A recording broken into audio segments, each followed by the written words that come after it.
ஒரு ஆலயம் என்று வந்துவிட்டாலே அங்க 3 விஷயங்கள் பிரதானம் சொல்லுவா.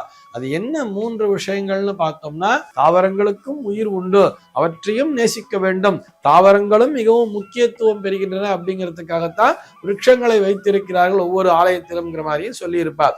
இன்னைக்கு நம்ம என்ன பார்க்க போறோம் சொல்லி பார்த்தோம்னா, ஒரு நேயரினுடைய சந்தேகத்திற்கான விடையைத்தான் பார்க்க போகிறோம்.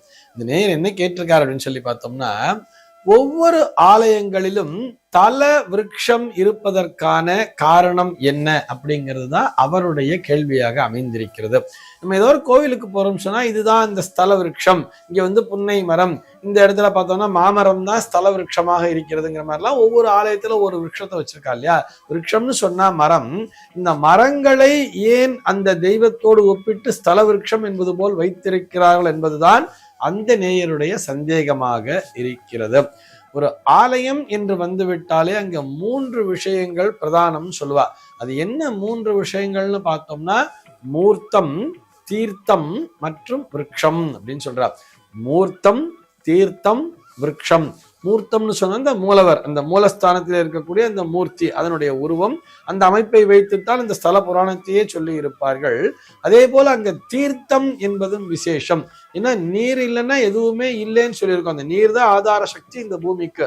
ஆக அந்த தீர்த்த குளம் என்பது இருக்க வேண்டும். குளம் அல்லது ஒரு ஆற்றங்கரையிலே கூட ஒரு ஆலயம் என்பது அமைந்திருக்கும், அல்லது சமுத்திர கரையிலே கூட ஆலயங்கள் அமைந்திருக்கும். திருச்செந்தூர் மாதிரி இருக்கக்கூடிய, ராமேஸ்வரம் மாதிரி இருக்கக்கூடிய ஆலயங்கள் எல்லாம் பார்த்தோம்னா, ராமேஸ்வரம் ஆலயத்துல உள்ளுக்குள்ளேயே ஒரு 21 தீர்த்தம் அப்படிங்கிறது இருந்தா கூட, அந்த முதல் தீர்த்தமாக அந்த அக்னி தீர்த்தம் சொல்லி இந்த கடலைத்தான் காண்பித்திருப்பார்கள்.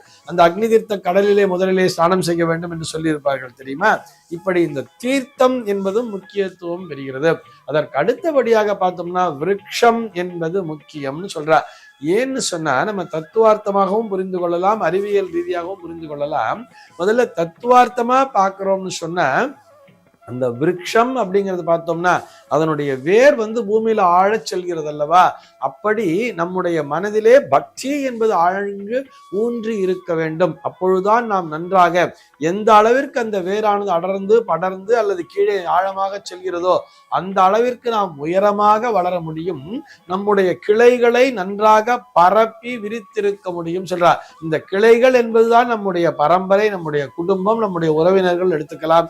அதிலே காய்த்து தொங்கக்கூடிய பழங்கள் இருக்கு இல்லையா, அதுதான் நாம் வாழ்க்கையிலே பெறக்கூடிய பலன்களாகவே அதனை பார்க்கலாம்னு சொல்றார். அப்போ நமக்கு ஆண்டவன் மேல் அந்த பக்தி சிந்தனை என்பது ஆழ்ந்து, இந்த வேரானது எந்த அளவிற்கு ஆழ்ந்து ஊர்ந்து செல்கிறதோ அதே போல் நம்முடைய பக்தி என்பதும் அந்த வேரினை போல ஆழ்ந்து ஊர்ந்து இருந்தால் நாம் அசையாமல், அதாவது நாம் கீழே விழாமல் பாதுகாக்கப்படுவோம் அப்படிங்கிறது தான் அதற்கான தாத்பரியம், தத்துவம் அப்படிங்கிற மாதிரி சொல்லுவார்.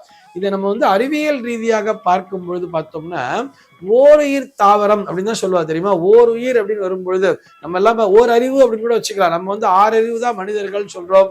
ஆனால் அந்த தாவரங்களுக்கும் அறிவு என்பது உண்டு. அவெல்லாம் ஓரறிவு அப்படிங்கிற மாதிரியே தாவரங்களை சொல்லி இருப்பார்கள். தாவரங்களுக்கும் உயிர் உண்டு, அவற்றையும் நேசிக்க வேண்டும், தாவரங்களும் மிகவும் முக்கியத்துவம் பெறுகின்றன அப்படிங்கிறதுக்காகத்தான் விருட்சங்களை வைத்திருக்கிறார்கள் ஒவ்வொரு ஆலயத்திலும்ங்கிற மாதிரியும் சொல்லி இருப்பார். எல்லாவற்றையும் விட அந்த ஆரம்பத்திலே பார்த்தோமே, ஆனால் ஆதியிலே பார்த்தோம்னா அந்த இடத்திலே இறை சக்தி இருப்பதை உணர்ந்து கொண்டு அங்கிருக்கக்கூடிய விருட்சத்தினைத்தான் நம்முடைய மக்கள் தெய்வமாகவே வணங்கி வந்திருப்பார்கள். இன்றளவும் பார்த்தோம்னா நம்ம வீட்டு வாசல்ல ஒரு வேப்ப மரம் இருந்தா கூட அந்த வேப்ப மரத்துக்கு மஞ்சள் பூசி அதனை அம்பிகையாகவே நினைத்து வழிபடுகிறோம் தானே.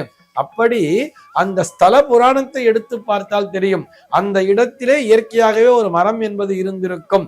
அந்த மரத்தடியிலே அமர்ந்துதான் இந்த மகரிஷி ஆனவர் தவம் செய்தார், அல்லது அம்பிகையானவர் அந்த மரத்தடியிலே அமர்ந்து தவம் செய்தாள் என்பது போல அங்கே கொடுத்திருப்பார்கள் ஸ்தல புராணத்திலே. அப்படி அந்த விருட்சமானது அந்த இடத்திலே முதலிலே அந்த மூர்த்தம் வருவதற்கு முன்னால், அந்த தீர்த்தம் வருவதற்கு முன்னால் அந்த விருட்சம்தான் அந்த இடத்திலே இருந்தது. அந்த விருட்சத்திலே தான் இறை சாநித்தியம் என்பது இருந்தது. அதனாலேயே அந்த விருட்சத்தையே தல விருட்சமாக கொண்டிருக்கிறோம் அப்படிங்கிற மாதிரி அந்த புராண கதைகளானது சொல்லும். அந்த ஸ்தல புராணம்ங்கிறது சொல்றது இல்லையா, அதுல பார்த்தாலே தெரியும். ஆக மரத்தையும் தெய்வமாக வணங்க வேண்டும் சொல்லியிருக்கா. எப்படி வேப்ப மரத்தை வணங்குகிறோமோ அதே போலத்தான் ஒவ்வொரு ஊர்லயுமே ஒவ்வொரு மரமானது முக்கியத்துவம் பெறும். பொதுவா நம்ம என்ன சொல்லுவோம், புளிய மரத்துல பேய் இருக்குன்னு தானே சொல்லுவோம். ஆனால் அது உண்மை இல்லை அப்படிங்கிற கருத்தினை நீங்கள் புரிந்து கொள்ள வேண்டும்.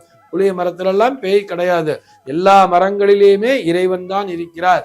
சார் இது எப்படி நீங்க சொல்றேன்னு சொன்னா, நம்ம எல்லாருக்குமே திண்டிவனம்ங்கிற ஊர் தெரியும் தானே.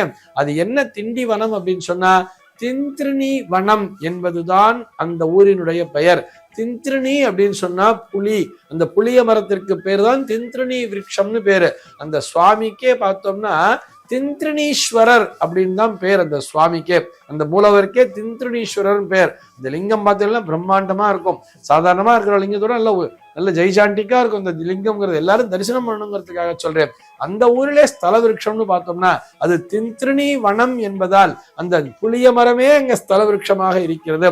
இப்படி அது புளிய மரங்கள் அடர்ந்த பகுதி, அந்த இடத்திலே இறைவன் எழுந்தருள் இருப்பதால் அங்கே அந்த புளிய மரம் என்பது சாநித்தியம் பெற்றிருக்கிறது. இதே மாதிரிதான் தில்லை மரம் அப்படின்னு சொல்லுவா. அந்த தில்லை மரம் நிறைந்த அந்த தில்லை வனம் அப்படிங்கிறதா சிதம்பரம் ஸ்தலமாக இருக்கிறது. இப்படி ஒவ்வொரு ஊரிலுமே ஆதியிலே அந்த மரமானது அங்கே தோன்றி இருக்கும், அந்த மரங்கள் நிறைந்த பகுதியாக அந்த இடமானது அமைந்திருக்கும். அந்த இடத்திலே சுவாமி சுயம்பு மூர்த்தியாக வந்திருப்பார், அல்லது ஏதோ ஒரு மகர்ஷிக்கு அங்கே காட்சி கொடுத்திருப்பார், அந்த மகர்ஷியானவர் அங்கே அமர்ந்து தவம் செய்திருப்பார். அதனாலதான் அந்த விருட்சத்தையே அங்கே ஸ்தல விருட்சமாக வைத்திருக்கிறார்கள். நம்முடைய தர்மமானது எப்படி நமக்கு வலியுறுத்துகிறதுன்னு சொன்னா, மரங்களையும் தெய்வமாக வழிபட வேண்டும் அப்படிங்கிற ஒரு அடிப்படையான கான்செப்டை வச்சுதான் இந்த ஸ்தல விருட்சம் என்பதை ஏற்படுத்தி இருக்கிறார்கள். இது போன்ற சந்தேகங்கள் உங்கள் மனதிலே தோன்றலாம். உங்கள் மனதிலே தோன்றக்கூடிய சந்தேகங்களை கீழே உள்ள வாட்ஸ்அப் எண்ணிற்கு அனுப்புங்கள்.